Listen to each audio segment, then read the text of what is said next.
Hello, boys and girls. The last session we learned how to make the small p, so I'm hoping you've made progress on that. Today we're going to look at small k, a difficult letter, so it's going to take considerable practice. So let's look at it. It starts at the baseline, comes up with a tall undercurve, you loop back, come down to the baseline with a slant. You're going to retrace slightly, come up with an overcurve. You're going to slide back, come down with a slant that is parallel to your original downstroke. You're going to touch the baseline and then finish with an undercurve. So watch me make that letter.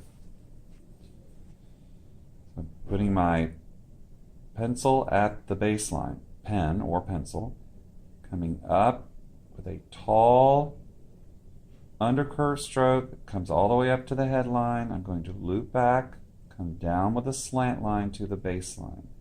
Retrace slightly, come up with an overcurve, slide back, slant to the baseline, finish with an undercurve.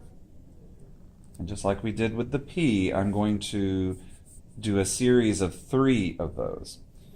So check your pencil holding position between a bent thumb, first finger on top, about an inch or so from the tip of the pencil or pen, resting on the third finger, gliding on the ring finger and the pinky. So here's a series of 3 small Ks.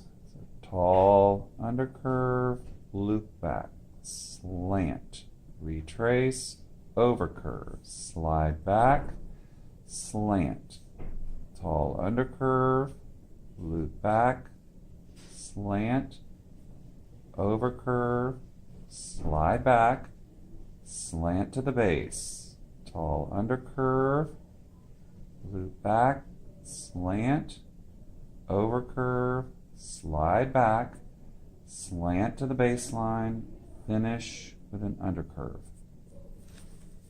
And there's your small k. Practice carefully.